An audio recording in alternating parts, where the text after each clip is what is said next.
The village of Oakhaven, nestled deep within the Scottish Highlands, was a place of mystery and legend.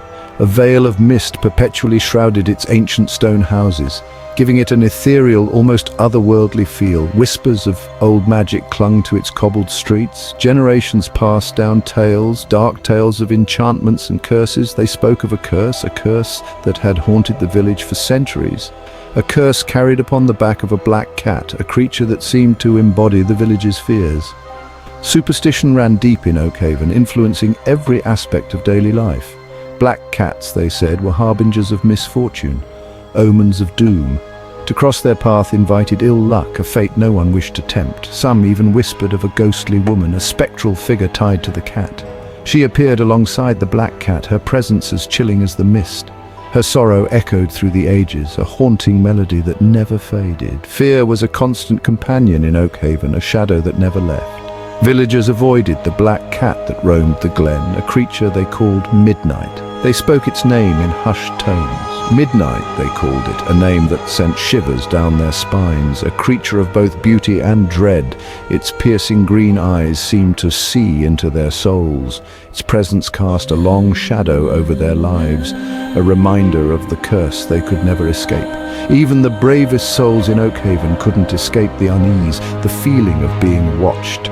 The black cat, Midnight, was a chilling reminder of the village's dark past, a reminder of the unseen forces that lurked in their midst, forces that shaped their destinies, forces that held the power to shape their destinies, to alter the course of their lives forever.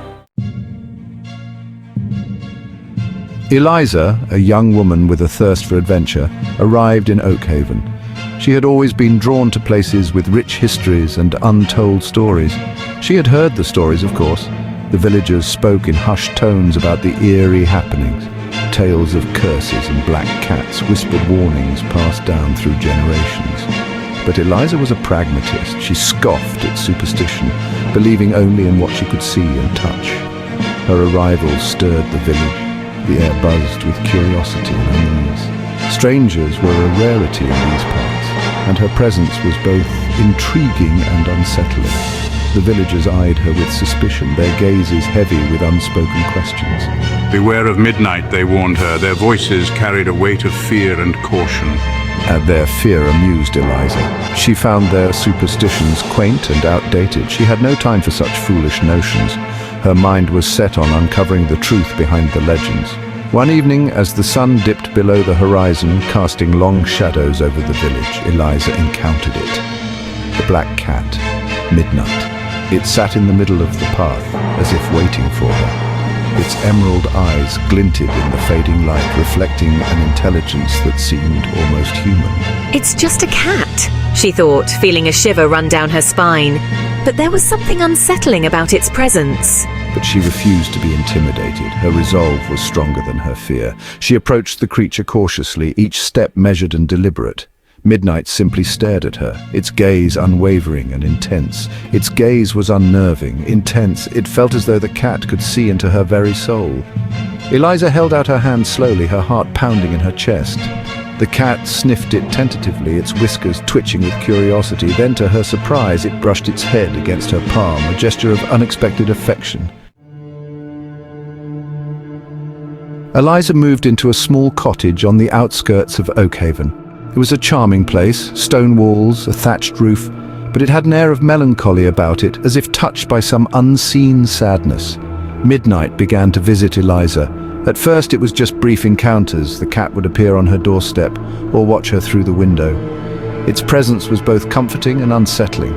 As the days turned into nights, the encounters grew stranger. Eliza would hear noises in the cottage, footsteps, whispers, objects moved around. "It's just my imagination," she would tell herself. But deep down, a seed of doubt had been planted. One night, Eliza awoke with a start. She felt a cold presence in the room. Her heart pounded in her chest.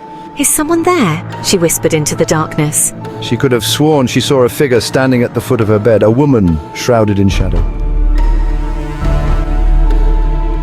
Eliza sat bolt upright in bed, her heart pounding in her chest. She strained her eyes, trying to pierce the darkness. The figure was gone, leaving only shadows behind. Had it ever been there at all? Or was it just a figment of her imagination? She chided herself for letting her imagination run wild, convincing herself it was just a bad dream. But the next morning, Eliza found something that sent a chill down her spine, making her question her sanity. A single black feather lay on her pillow, stark against the white fabric. It was soft and delicate, almost ethereal in its appearance, yet it filled her with a sense of dread, a foreboding she couldn't shake off. What does this mean? She wondered, unable to shake off the feeling that something was terribly wrong, that she was being watched. That night, the ghostly figure returned, more vivid and terrifying than before. This time, Eliza saw her clearly, her form almost solid in the moonlight. She was a young woman dressed in old-fashioned clothes that seemed to shimmer. Her eyes were filled with a deep sadness, a sorrow that seemed to reach out and touch Eliza's soul. She reached out a hand towards Eliza, her fingers almost brushing against her skin. "Who are you?" she asked, her voice trembling barely above a whisper. "You have angered the spirits of the glen," the ghostly woman whispered, her voice a mournful sigh that echoed in the room. "The black cat is their guardian, a sentinel of the ancient woods. You have invited their wrath, and now they seek retribution. Now you shall share their fate, bound to the glen forever." And with that, the figure vanished into thin air, leaving Eliza alone with her fears and the ominous silence of the night. Eliza awoke the next morning with a gasp. The events of the previous night played in her mind like a macabre film. She could still feel the ghostly woman's touch, hear her chilling words. The curse was real. Fear gnawed at the edges of Eliza's courage. She had scoffed at the villagers' superstitions. Now she was living their nightmare. She had to find a way to break the curse. But how? Desperation drove Eliza to the one person who might be able to help. Old Agnes, the village outcast. They said she was touched by the sight, able to commune with the spirits of the glen. Eliza hoped they were right. Agnes listened intently as Eliza poured out her story, her wrinkled face etched with concern.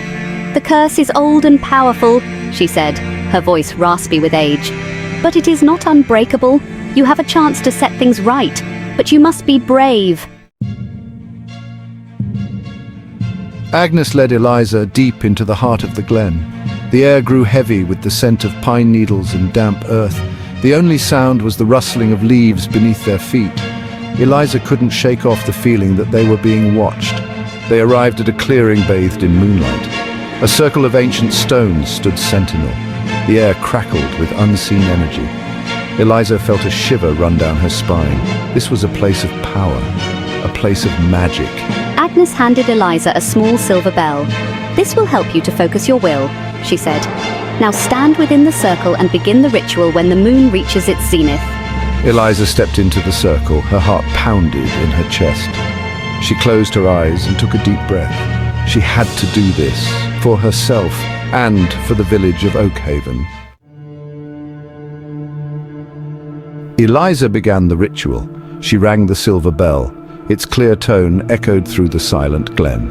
She chanted the words Agnes had taught her, ancient words of power and protection.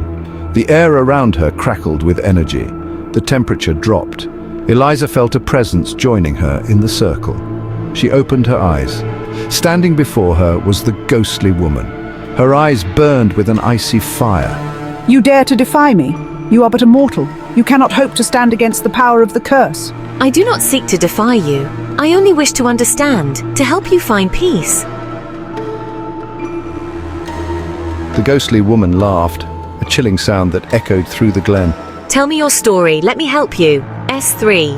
Media. Woman offering to help a ghost. Historical woman offering peace to a spirit. Peace? There is no peace for me, not while the memory of my betrayal burns within my soul. The ghostly woman hesitated. Then she began to speak. She told Eliza of her life, of her love for a young man from the village, and of how he had betrayed her, leading to her untimely death. As the ghostly woman spoke, a change came over her. The anger and bitterness in her eyes slowly faded, replaced by a deep sorrow.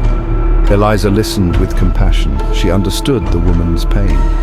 When the ghostly woman finished her story, Eliza reached out a hand towards her. "I will break the curse, and I will set your spirit free." Eliza completed the ritual. The air pulsed with energy. A blinding light filled the clearing. Eliza shielded her eyes. When she could see again, the ghostly woman was gone. The curse was broken. Eliza emerged from the circle, exhausted but exhilarated. She had faced her fears, and in doing so, she had freed the ghostly woman from her prison of pain. She had also lifted the shadow that had hung over Oakhaven for generations. As Eliza made her way back to the village, she saw Midnight. The black cat sat in the middle of the path, its emerald eyes watching her. But this time, there was no fear in its gaze, only a quiet understanding. Eliza bent down and stroked the cat's soft fur. Thank you for showing me the way.